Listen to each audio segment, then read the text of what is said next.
Bienvenue dans cette principale édition de la soirée. Tout de suite les titres. La vacance du pouvoir devra être constatée au Sénégal si la présidentielle est fixée au-delà de la fin du mandat du président sortant. Oui, parce que le président Macky Sall a décidé de quitter le pouvoir le 2 avril prochain, date de la fin de sa mission à la tête du pays. Il a fait savoir donc ce matin sur sa page X.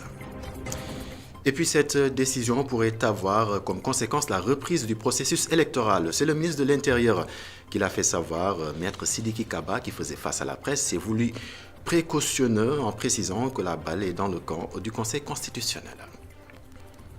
En attendant de savoir à quoi s'en tenir, la Cour suprême a annulé les résultats des élections de représentativité syndicale pour le secteur de l'éducation. Le scrutin s'est tenu l'année dernière. Le CELS authentique, qui parlait de fraude électorale, avait contesté les résultats par un recours. Vous entendrez son secrétaire général qui se réjouit de l'arrêté de la Cour suprême. Et puis il est noté depuis quelques jours la rareté des bouteilles de gaz à la Médina où nos équipes se sont rendues. Les résidents invitent l'État du Sénégal à trouver des solutions urgentes face à ce problème. Voilà pour les titres. Le développement donc, c'est dans une poignée de secondes.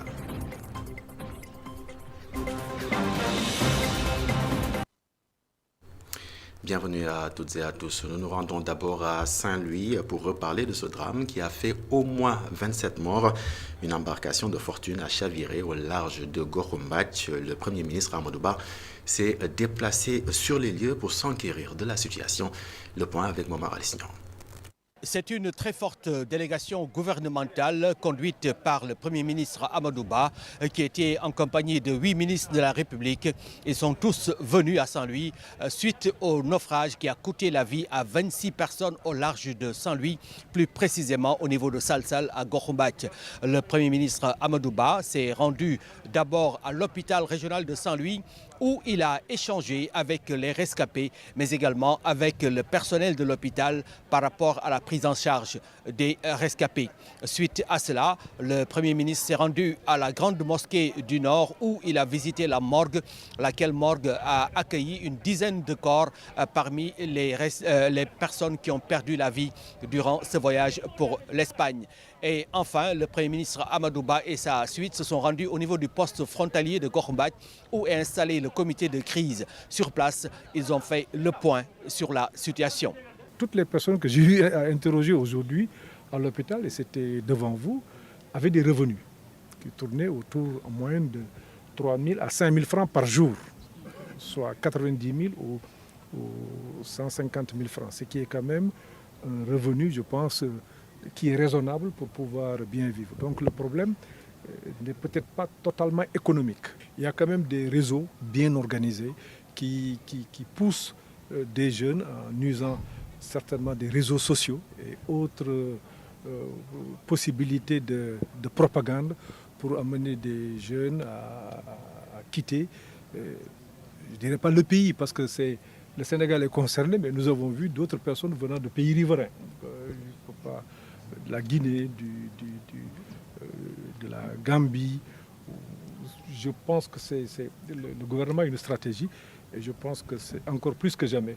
Nous allons redoubler d'efforts pour combattre ces réseaux mafieux. Avant de quitter la capitale du Nord, le Premier ministre a pris l'engagement ferme suite à un compte-rendu qu'il fera au président de la République de renforcer les moyens de la Marine nationale et des forces de sécurité et de défense. Tout cela pour mettre un terme à ce phénomène qui coûte la vie à plusieurs jeunes Sénégalais. Je quitterai mes fonctions au terme de mon mandat le 2 avril prochain. C'est la décision prise par le chef de l'État. Sur sa page X, Macky Sall martèle que la date de son départ reste absolument ferme avant de remercier, je cite, les forces vives pour ces assises, faisant ainsi allusion au dialogue de 2 jours qui s'est ouvert le 26 février dernier à Diamniadio pour déterminer notamment la date du scrutin. Les pourparlers ont proposé donc la date du 2 juin 2024. Et justement, le ministre de l'Intérieur est revenu sur ces différentes recommandations issues du dialogue national face à la presse. Donc cet après-midi, Maître Sidiki Kaba a surtout expliqué que le processus électoral pourrait être repris si le président de l'Assemblée nationale est choisi pour assurer la transition. Une décision qui va désormais dépendre du Conseil constitutionnel après la fermeté du président Macky Sall de quitter le pouvoir à la fin de son mandat. Suivons les détails dans ce compte rendu signé Mame Seynabou Babou.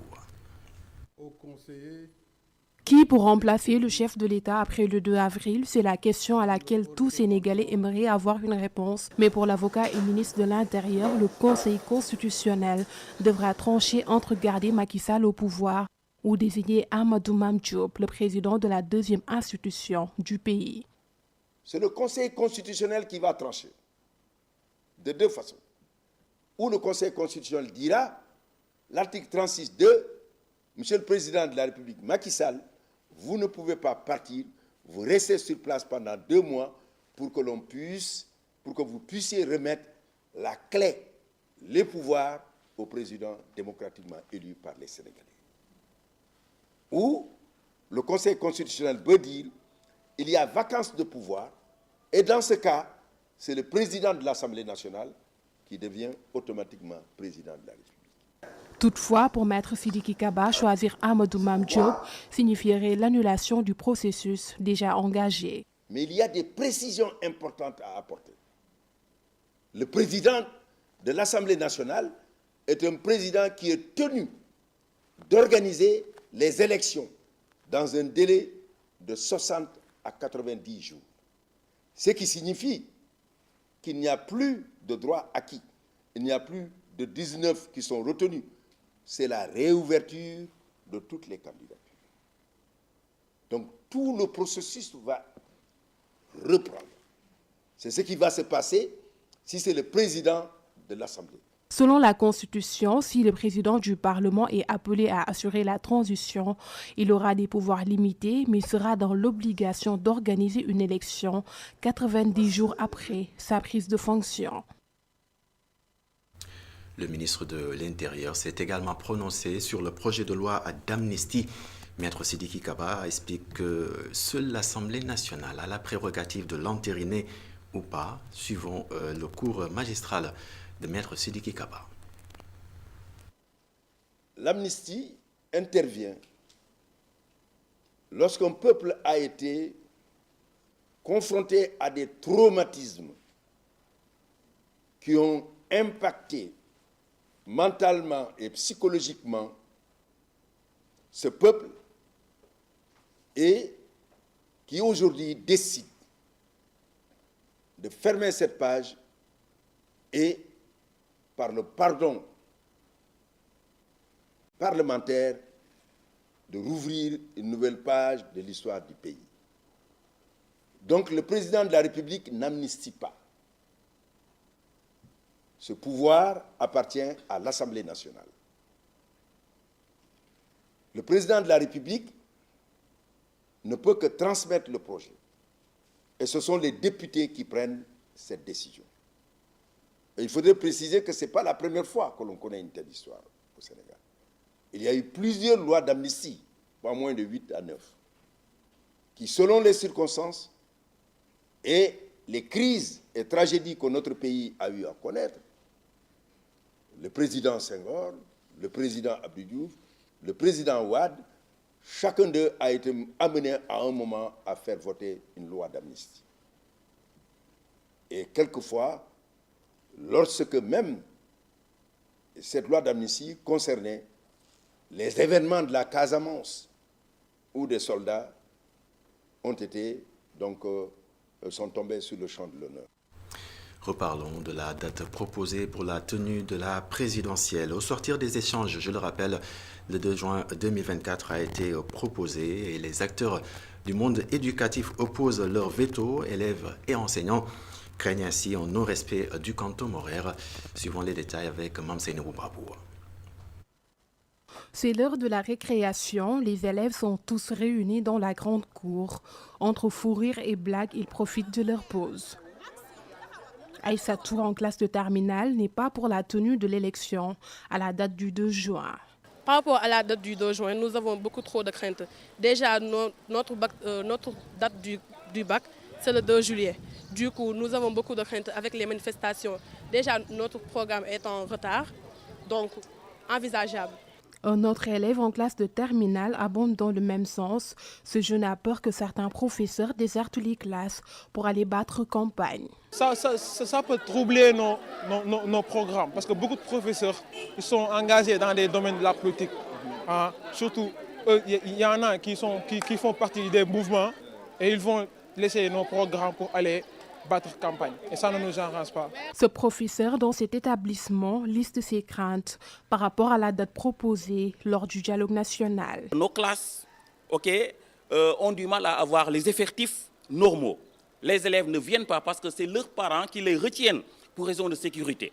Donc cette période-là, cette situation, si ça perdure jusqu'au 2 juin, ce qui veut dire qu'il y aura forcément répercussions sur le quantum horaire. Professeurs et élèves sont inquiets par rapport à la date du 2 juin proposée. Pour la présidentielle, ils craignent pour le respect du quantum horaire et des examens. Et puis je vous en parlais en début de journal, la Cour suprême annule les résultats des élections de représentativité syndicale dans le secteur de l'éducation. Un arrêté a été pris donc à cet effet, suite donc à un recours introduit par le CELS authentique pour contester ces résultats. Son secrétaire général, Pambaï Marissila, s'en réjouit. Le voici au téléphone avec Amadou Bari.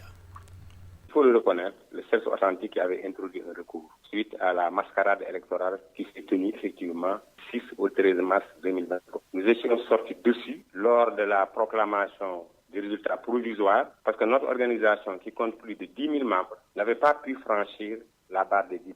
Et cela nous a étonnés. Et nous a amené également au niveau interne à faire une évaluation qui a montré qu'il y avait donc des failles au niveau de Mirador qui était l'outil principal qui a servi à faire le vote et qui n'était pas conçu pour ça, qui était conçu pour le suivi de la carrière des enseignants. Au niveau de Mirador, les gens pouvaient voter comme ils veulent et pour qui ils veulent. Ce qui fait qu'il y avait une fraude massive et c'était la pratique la mieux partagée entre les organisations syndicales. Il y a également, dans un deuxième temps, les coalitions. Nous avons constaté que certains syndicats avaient transféré des pratiques politiciennes dans le champ syndical. Pour nous, c'est une violation de l'arrêté qui organise les élections et qui dit que ce sont des élections de représentativité où chaque syndicat doit aller faire. Par conséquent, maintenant, il y aura une nouvelle élection, c'est ça? Oui, c'est ce que nous attendons en tout cas du ministre du Travail. Et puis fermé, depuis le mois de juin dernier, après des saccages, les cours ont repris à l'université Cheikh Anta Diop de Dakar. Une reprise en présentiel qui a ainsi suscité ce matin une visite de la tutelle. Moussa Baldé annonce qu'au terme des travaux en cours dans ce temple du savoir, plus de 20 000 lits et des restaurants pour plus de 70 000 étudiants seront disponibles. Il s'est également prononcé sur l'ouverture totale pour bientôt de l'établissement d'enseignement supérieur. Les détails, c'est avec Khadija Ndadjoufa. La visite commence par le campus social et finit par les différents bâtiments du campus pédagogique. Après avoir rappelé les dégâts qui ont eu lieu en juin, l'université Cheikh Anta Diop retrouve un écosystème normal, selon Moussa Baldé, évoquant les travaux de réhabilitation réalisés. Je suis heureux que je constate en tout cas que la réhabilitation se passe bien, c'est bien passé, beaucoup de bâtiments ont été déjà réhabilités, que l'amphi qui était le plus grand amphi détruit ici, c'est-à-dire le chapitre de la faculté des sciences juridiques et politiques, le chantier avance à grands pas. Au niveau social, des améliorations ont été notées par le ministre de l'Enseignement supérieur, notamment sur la capacité d'accueil et la restauration. D'ici quelques peut-être mois, le COUD devrait avoir au moins une capacité de 20 000 lits et des restaurants qui peuvent servir jusqu'à 70 000 repas par jour. Donc je pense que l'Université de Dakar va retrouver très rapidement sa vitesse de croisière et nous sommes heureux pour ça. Après l'ouverture du campus pédagogique, ce sera bientôt au tour du campus social. Le recteur de l'université Cheikh Anta Diop préconise tout de même des bases solides pour éviter de vivre une situation pareille. Oui, bien sûr, le conseil académique, le conseil d'administration du COUD va se réunir incessamment et va décider la date d'ouverture des infrastructures sociales. Tax na bu ñu dellu siwaatee ñu ngi am yaakaar ni mentalité dina changé, règle dina changé et puis dañu protéger sunu infrastructure ba nga xamante ni li fi xew dootu mës a xewaat. Après plus de 8 mois sans cours à l'université Cheikh Anta Diop, le recteur rassure quant aux craintes sur le retard au programme. D'ailleurs, selon les dires, les évaluations ont même démarré dans certaines facultés. Et depuis quelques jours, la capitale sénégalaise est confrontée à une pénurie de bonbons de gaz. Constat à la Médina, une situation qui inquiète les populations. Et face à cette situation, elles invitent l'État du Sénégal à trouver des solutions urgentes. Le constat ou le reportage est signé Ndeyante Diop. La pénurie de gaz est également constatée ici à la Médina. Croisée à la rue 29, en train de rechercher une bonbonne de gaz, Draman Boulay est dans l'incompréhension de cette pénurie. La semaine passée, j'ai croisé des dames qui ont pu acheter une bouteille de gaz, mais nous sommes dans l'incompréhension totale. Nous voulons vraiment que les autorités nous expliquent le pourquoi. Mais si nous nous mettre à disposition gaz. Mamboy Sidibé demande aux responsables de leur donner des explications sur la situation. Le gaz est en rupture et nous sommes dans l'incertitude. Nous exigeons des explications concernant cette pénurie. Il est anormal de devoir déambuler dans les rues à la recherche d'une bonbonne de gaz. Ce boutiquier, Amadou Tidjan Diallo, informe que ses clients ont déposé plus de 11 bouteilles de gaz dans sa boutique, mais il n'arrive toujours pas à les échanger. Actuellement, mes clients ont déposé plus d'une dizaine de bouteilles de gaz vides chez moi, mais je n'arrive toujours pas à les échanger. Je demande aux autorités de régler ces problèmes. Depuis quelques jours, une pénurie de gaz est notée dans la capitale sénégalaise. Cette pénurie met la population dans le désarroi et elle réclame des solutions au plus vite. Reparlons de la digitalisation des moyens de paiement pour les usagers des bus Tata, clients et receveurs en phase avec l'idée. Une innovation donc, selon eux, qui va amoindrir les querelles. Mamadou Dia et Moussa Fall étaient au terminus des bus Tata du garage La Dior, suivant le reportage.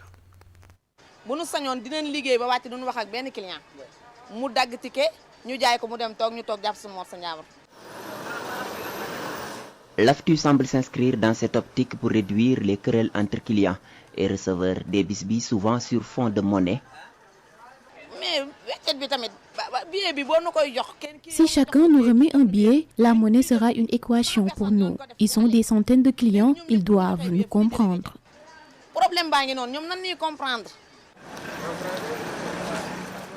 L'association de financement des professionnels du transport urbain opte pour l'innovation. Elle signe une convention avec une plateforme de porte-monnaie mobile, une autre option offerte aux usagers pour se procurer un ticket, rare en phase avec.